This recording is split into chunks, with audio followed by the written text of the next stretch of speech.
नमस्कार दोस्तों, स्वागत है आपका मेरे YouTube चैनल आर के भक्ति में।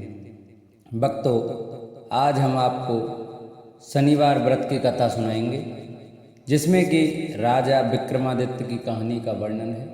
इस कथा को सुनाएंगे। जो भक्त हमारे चैनल पर नए आए हैं वो हमारे चैनल को सब्सक्राइब कर लें, वीडियो को लाइक करें और कमेंट में ओम शनिश्चराय नमः लिखना न भूलें। आइए कथा को प्रारंभ करते हैं। एक समय में स्वर्गलोक में सबसे बड़ा कौन के प्रश्न पर 9 ग्रहों में वाद विवाद हो गया। यह विवाद इतना बड़ा कि आपस में भयंकर युद्ध की स्थिति बन गई। निर्णय के लिए सभी देवता देवराज इंद्र के पास पहुंचे और बोले, हे देवराज, आपको निर्णय करना होगा कि हम में से सबसे बड़ा कौन है। देवताओं का प्रश्न सुन इंद्र उलझन में पड़ गए।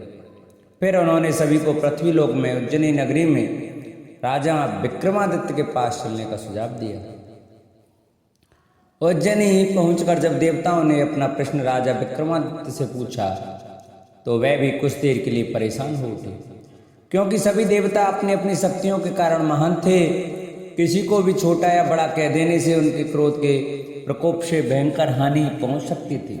अचानक राजा विक्रमादित्य को एक उपाय सूझा और उन्होंने विभिन्न धातुओं सोना, चांदी, कांसा, तांबा, सीसा, रांगा, जस्ता, अब्रक व लोहे के 9 आसन बनवाए। धातुओं के गुणों के अनुसार सभी आसनों को एक दूसरे के पीछे रखवा कर उन्होंने सभी देवताओं को अपने अपने सिंहासन पर बैठने को कहा। देवताओं को बैठने के बाद राजा विक्रमादित्य ने कहा, आपका निर्णय तो स्वयं हो गया। जो सबसे पहले सिंहासन पर विराजमान वही सबसे बड़ा। राजा विक्रमादित्य के निर्णय को सुनकर शनि देवता ने सबसे पीछे आसन पर बैठने के कारण अपने को छोटा जानकर क्रोधित होकर कहा, हे राजन, तुमने मुझे सबसे पीछे बैठाकर मेरा अपमान किया है। तुम मेरी शक्तियों से परिचित नहीं हो, मैं तुम्हारा सर्वनाश कर दूंगा। शनिदेव ने कहा, सूर्य एक राशि पर 1 महीने, चंद्रमा 2.25 दिन, मंगल 1.5 महीने, बुध और शुक्र 1 महीने, बृहस्पति 13 महीने रहते हैं, लेकिन मैं किसी भी राशि पर 7.5 वर्ष तक रहता हूँ। बड़े बड़े देवताओं को मैंने अपने प्रकोप से पीड़ित किया है। अब तू भी मेरे प्रकोप से नहीं बच सकेगा। इसके बाद अन्य ग्रहों के देवता तो प्रसन्नता के साथ चले गए, परंतु शनिदेव बड़े क्रोध के साथ वहां से विदा हुए। विक्रमादित्य से बदला लेने के लिए एक दिन शनिदेव ने घोड़े के व्यापारी का रूप धारण किया और बहुत से घोड़ों के साथ उज्जैनी नगरी पहुंचे। राजा विक्रमादित्य ने राज्य में किसी घोड़े के व्यापारी के आने का समाचार सुना तो अपने अश्वपाल को कुछ घोड़े खरीदने को भेजा। घोड़े बहुत कीमती थे। अश्वपाल ने जब वापस लौटकर इस बारे में राजा विक्रमादित्य को बताया तो वह खुद आकर एक सुंदर और शक्तिशाली घोड़ा पसंद किया। घोड़े की चाल देखने के लिए राजा जैसे इस घोड़े पर सवार हुए, वह बिजली की गति से दौड़ पड़ा। तेजी से दौड़ता हुआ घोड़ा राजा को दूर एक जंगल में ले गया और फिर वहां राजा को गिराकर गायब हो गया। राजा अपने नगर लौटने के लिए जंगल में भटकने लगा, पर उन्हें कोई रास्ता नहीं मिला। राजा को भूख प्यास लगाई। बहुत घूमने पर उसे एक चरवाहा मिला। राजा ने उससे पानी मांगा। पानी पीकर राजा ने उस चरवाहे को अपनी अंगूठी दे दी और उससे रास्ता पूछकर जंगल से निकलकर पास के नगर में चला गया।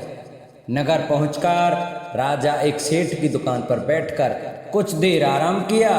राजा के कुछ देर दुकान पर बैठने से सेठ जी की बहुत बिक्री हुई। सेठ ने राजा को भाग्यवान समझा और उसे अपने घर भोजन पर ले गया।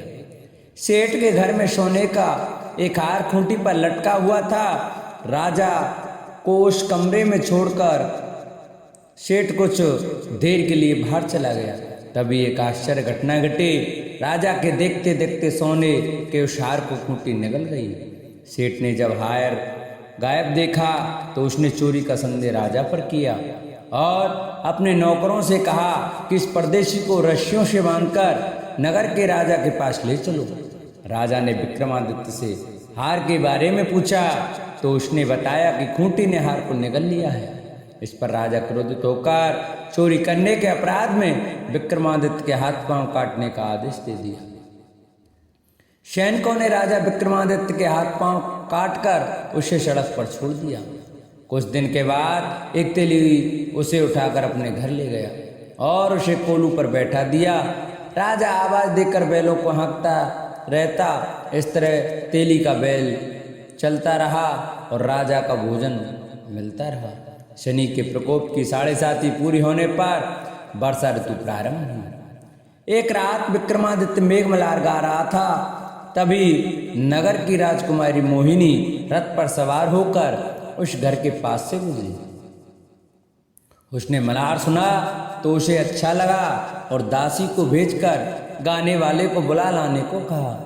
दासी लौटकर राजकुमारी को अपंग राजा के बारे में सब कुछ बता दिया। राजकुमारी उसके मेघमल्हार से बहुत मोहित हुई और सब कुछ जानते हुए भी उसने अपंग राजा से विवाह करने का निश्चय किया। राजकुमारी ने अपने माता पिता से जब यह बात कही तो वह हैरान रह गए। उन्होंने उसे बहुत समझाया पर राजकुमारी ने अपनी जिद नहीं छोड़ी और प्राण त्याग देने का निश्चय कर लिया। आखिरकार राजा रानी को विवश होकर अपंग विक्रमादित्य से राजकुमारी का विवाह करना पड़ा। विवाह के बाद राजा विक्रमादित्य और राजकुमारी तेली के घर में रहने लगे।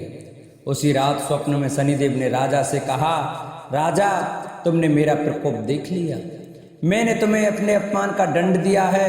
राजा ने शनिदेव से क्षमा मांगने को कहा और प्रार्थना की, हे शनिदेव आपने जितना दुख मुझे दिया अन्य किसी को न देना। शनिदेव ने कहा, राजन मैं तुम्हारी प्रार्थना स्वीकार करता हूँ। जो कोई स्त्री पुरुष मेरी पूजा करेगा, शनिवार को व्रत करके मेरी व्रत कथा सुनेगा, उस पर मेरी अनुकंपा बनी रहेगी।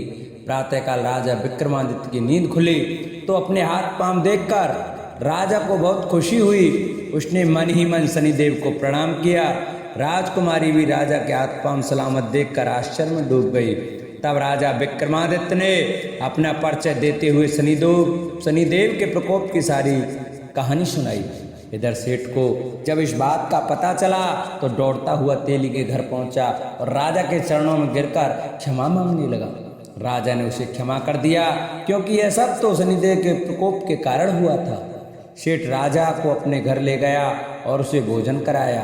भोजन करते समय वहाँ एक आश्चर्य घटना घटी। सबके देखते देखते स्कूटी ने हार उगल दिया।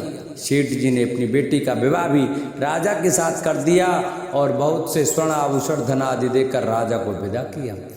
राजा विक्रमादित्य राजकुमारी मोहिनी और सेठ की बेटी के साथ उज्जैनी पहुँचे तो नगरवासियों ने हर्ष के साथ उनका स्वागत किया। अगले दिन राजा विक्रमादित्य ने पूरे राज्य में घोषणा करवाई कि शनिदेव सब देवों में सर्वश्रेष्ठ हैं। प्रत्येक स्त्री पुरुष शनिवार को उनका व्रत करें और व्रत कथा अवश्य सुनें। राजा विक्रमादित्य की घोषणा से शनिदेव बहुत प्रसन्न हुए। शनिवार का व्रत करने और व्रत कथा सुनने के कारण सभी लोगों की मनोकामनाएं शनिदेव की अनुकंपा से पूरी होने लगीं। सभी लोग आनंद पूर्वक रहने लगे। बोलो शनिदेव भगवान की जय।